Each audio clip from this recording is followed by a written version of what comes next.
ओम गण श्री महागणेशाय नमः। राधे राधे दोस्तों, कैसे हैं आप सब। दोस्तों, सावन मास की कृष्ण पक्ष की एकादशी को कामिका एकादशी कहते हैं।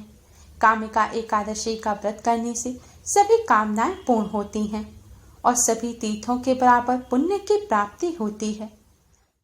इस बार कामिका एकादशी का व्रत 24 जुलाई दिन रविवार को रखा जाएगा। इस बार की कामिका एकादशी बहुत ही ज्यादा खास है, क्योंकि इस दिन वृद्धि योग, ध्रुव योग और दुपुष्कर योग का निर्माण हो रहा है, जिससे इस बार की एकादशी का महत्व कई गुना अधिक बढ़ गया है। कामिका एकादशी सावन माह में आती है और यह माह भगवान शिव को समर्पित है। इसलिए इस एकादशी पर भगवान विष्णु मां लक्ष्मी का पूजन करने से भगवान शिव की भी कृपा मिलती है। शास्त्रों के अनुसार यह दिन भगवान विष्णु की कृपा प्राप्त करने के लिए बहुत खास माना जाता है। इस दिन भगवान विष्णु की कृपा जिसे प्राप्त हो जाती है, उस व्यक्ति के जीवन की सभी विपत्तियां दूर हो जाती हैं, साथ ही भविष्य में आने वाली दुर्घटनाएं भी टल जाती हैं। इस दिन जो भक्त भगवान विष्णु का मां लक्ष्मी के साथ पूजन करते हैं, भगवान श्री हरि विष्णु प्रसन्न होकर उनकी सभी मनोकामनाएं पूर्ण करते हैं। शास्त्रों में बताया गया है कि एकादशी तिथि भगवान विष्णु और मां लक्ष्मी जी को समर्पित है। एकादशी तिथि पर भगवान विष्णु के साथ धन की देवी मां लक्ष्मी का पूजन करने से भगवान विष्णु के साथ साथ धन की देवी मां लक्ष्मी जी की भी असीम कृपा प्राप्त होती है और धन संबंधी सभी समस्याएं दूर हो जाती हैं। माना जाता है एकादशी पर भगवान विष्णु जी के साथ मां लक्ष्मी जी का पूजन करने से धन वैभव की प्राप्ति होती है और धन की कभी कोई कमी नहीं होती। दोस्तों, हर कोई पैसा कमाने के लिए कड़ी मेहनत करता है। मन चाहे स्रोत भी मिल जाए, लेकिन पैसे को अपने पास बनाए रखना बहुत मुश्किल है। कई लोगों की यही समस्या होती है कि धन की आवक तो है, लेकिन पैसा है कि टिकता ही नहीं। इस समस्या को दूर करने के लिए करें ये आसान सा उपाय। दोस्तों, शास्त्रों में बताया गया है कि धन की देवी मां लक्ष्मी जिन पर प्रसन्न होती हैं, जिनके घर में वास करती हैं, उन्हें कभी भी धन संपत्ति की कोई कमी नहीं होती। उनके घर में सदैव सुख समृद्धि बनी रहती है। दोस्तों, आज की इस वीडियो में हम आपको शास्त्रों में बताया गया भगवान विष्णु मां लक्ष्मी जी को प्रसन्न करने का एक बहुत ही आसान और असरकारक उपाय बताने जा रहे हैं। इस उपाय को करने से भगवान विष्णु और धन की देवी मां लक्ष्मी प्रसन्न होते हैं और अपने भक्तों के घरों में सदैव वास करती हैं। इस उपाय को करने से धन की देवी मां लक्ष्मी जी की कृपा से धन संबंधी सभी समस्याएं दूर हो जाती हैं। धन प्राप्ति के नए मार्ग खुलते हैं।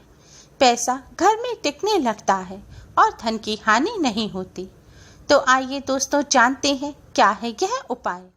दोस्तों, उपाय को सही प्रकार से करने के लिए आप हमारी इस वीडियो को एंड तक जरूर देखें, और अगर आपने हमारे चैनल को अभी तक सब्सक्राइब नहीं किया है तो जल्दी से हमारे चैनल को सब्सक्राइब कर लें, जिससे हमारी सभी नई वीडियोस की नोटिफिकेशन आपको सबसे पहले फ्री में मिल पाए।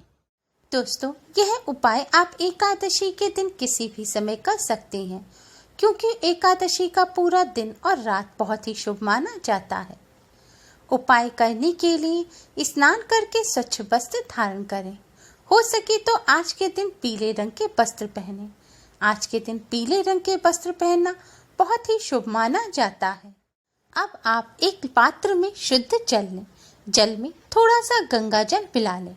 गंगा जल ना हो तो किसी तीर्थ का जल मिला लें, या फिर आपके घर अगर लड्डू गोपाल है तो उनका स्नान किया हुआ जो जल है, आप उस जल को इस जल में मिला लें। अब अपने मंदिर के सामने आसन बिछाकर बैठ जाएं। इस जल के पात्र को आप मंदिर में रख दें। अब भगवान जी के सामने एक शुद्ध घी का दिया जलाएं और एक सुगंधित धूपबत्ती जलाएं। ध्यान रखें, दिए को सीधे जमीन पर ना रखें। दिए के नीचे कोई प्लेट, कटोरी रख दें या फिर कोई कपड़ा बिछा दें। अब सबसे पहले भगवान श्री गणेश जी को प्रणाम करें, फिर भगवान विष्णु मां लक्ष्मी जी को प्रणाम करें।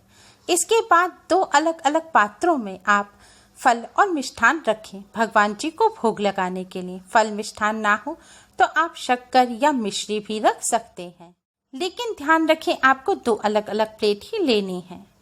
एक प्लेट अब भगवान श्री गणेश जी के आगे रखें और भगवान श्री गणेश जी को भोग लगाएं। और दूसरी प्लेट जो भगवान विष्णु माता लक्ष्मी जी के लिए है, उस प्लेट में आप तुलसी दल अवश्य ही रखें। शास्त्रों के अनुसार तुलसी दल के बिना भगवान विष्णु जी भोग को स्वीकार नहीं करते। लेकिन ध्यान रखें, एकादशी तिथि के दिन तुलसी दल या किसी भी पेड़ के पत्ते नहीं तोड़े जाते। तो इसलिए भगवान जी को भोग लगाने के लिए या तो पहले ही तुलसी दल तोड़ के रख लें, या पहले नहीं रख पाए हैं तो भगवान जी को आपने पहले जो तुलसी दल का भोग लगाया होगा, उस तुलसी दल को ही आप धोकर वापस से आप उसका भोग लगा सकते हैं। अगर वो भी ना हो तो तुलसी जी के पास अपने आप से जो टूटकर गिरे हुए पत्ते हैं, आप उनको भी धोकर भगवान श्री हरि विष्णु का भोग लगा सकते हैं। भोग लगाने के पश्चात आप थोड़ी सी हल्दी लें, हल्दी में शुद्ध जल मिलाएं। अब इस हल्दी से सबसे पहले आप भगवान श्री गणेश जी के तिलक करें, फिर भगवान विष्णु और माँ लक्ष्मी जी के तिलक करें। तिलक करने के पश्चात आप इस हल्दी में से थोड़ी सी हल्दी लेकर जल के पात्र में डाल दें। अब आप भगवान विष्णु जी के महामंत्र ओम नमो भगवते वासुदेवाय का 108 बार जाप करें। इसके बाद माँ लक्ष्मी जी के मंत्र ओम श्रीम श्रीये नमः मंत्र का 108 बार जाप करें। इसके पश्चात आप भगवान श्री गणेश, भगवान विष्णु, माँ लक्ष्मी जी को प्रणाम करें और उनकी आरती करें। आज के दिन विष्णु सहस्त्र नाम का पाठ करना भी बहुत ही शुभ माना जाता है। एकादशी के दिन एकादशी का व्रत आप रखें या ना रखें, सभी को एकादशी व्रत की कथा को अवश्य ही सुनना चाहिए। ऐसा करने से भगवान विष्णु जी की असीम कृपा प्राप्त होती है। इस तरह पूजन करने के पश्चात अब आप भगवान विष्णु, माँ लक्ष्मी जी को प्रणाम करें और उनसे अपने सभी कष्ट और दुखों को कहें, अपनी सभी परेशानियों को दूर करने की प्रार्थना करें और धन संबंधी समस्याओं को दूर करने की प्रार्थना करें। प्रार्थना करने के पश्चात आपने भगवान जी को जिस हल्दी से तिलक किया था, उस हल्दी से आप अपने भी मस्तक पर तिलक करें और मंदिर में जो जल का पात्र रखा है उसे उठाएं। अब इस जल से आप अपने घर के मुख्य द्वार पर छिड़काव करें। मुख्य द्वार पर छिड़काव करने के बाद आप भगवान श्री गणेश, भगवान विष्णु, माँ लक्ष्मी जी को प्रणाम करें और माँ लक्ष्मी जी को अपने घर आने के लिए आमंत्रित करें। इसके पश्चात आप अपने पूरे घर में इस जल का छिड़काव करें। यह जल बहुत ही पवित्र और शक्तिशाली है।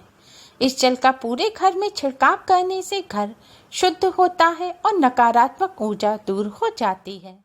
छिड़काव करने के पश्चात आप अपने ऊपर भी इस जल का छिड़काव करें और अपने परिवार सहित इस जल को प्रसाद के रूप में ग्रहण करें। लेकिन ध्यान रखें, कचरा रखने के स्थान पर या टॉयलेट पर या किसी भी गंदे स्थान पर आप इस जल का छिड़काव ना करें और जिन महिलाओं को पीरियड है उनके ऊपर भी इस जल का छिड़काव ना करें। दोस्तों, शास्त्रों में बताया गया ये बहुत ही असरकारक उपाय है। इस उपाय को करने से घर की शुद्धि होती है, घर में से नकारात्मक ऊर्जा दूर हो जाती है। नकारात्मक ऊर्जा दूर होने से घर में सुख शांति बनी रहती है और लड़ाई झगड़े नहीं होते। इसके साथ ही भगवान विष्णु जी के साथ साथ माँ लक्ष्मी का घर में वास होता है। जल का छिड़काव करने के पश्चात जो भी जल बचे आप उसे किसी पौधे की जड़ में डाल दें। अगर यह उपाय आप रात्रि के समय कर रहे हैं तो बचे हुए जल को रात में पौधे की जड़ में ना डालें। इस जल को रख दें और दूसरे दिन सुबह उठकर आप किसी पौधे की जड़ में डाल दें। ध्यान रखें, ऐसे ही पौधे की जड़ में डालें जो साफ स्थान पर लगा हो। जल का छिड़काव करने के पश्चात आपने भगवान जी को जो भोग लगाया है उसे प्रसाद के रूप में अवश्य ही ग्रहण करें। ऐसा करने से भगवान जी की कृपा प्राप्त होती है।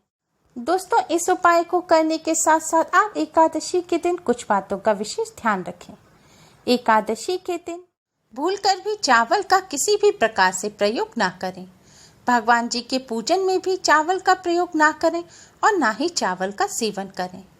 एकादशी के दिन चावल का इस्तेमाल करना वर्जित माना जाता है। चावल के साथ साथ जौ का सेवन और इस्तेमाल भी एकादशी के दिन नहीं किया जाता।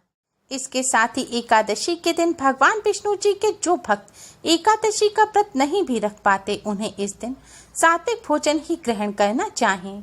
भोजन में प्याज, लहसुन, मीट, अंडा आदि चीजों का सेवन भूलकर भी नहीं करना चाहिए। वैसे तो कभी भी किसी जीव की हत्या नहीं करनी चाहिए, लेकिन एकादशी के दिन इस बात का विशेष ध्यान रखना चाहिए। एकादशी के दिन भूलकर भी जीव हिंसा नहीं करनी चाहिए और ना ही किसी पेड़ पौधे के पत्ते या फूल तोड़ने चाहिए। दोस्तों, एकादशी के दिन भगवान विष्णु माँ लक्ष्मी जी की कृपा प्राप्त करने के लिए इस उपाय को करने के साथ साथ इन बातों का भी विशेष ध्यान रखें।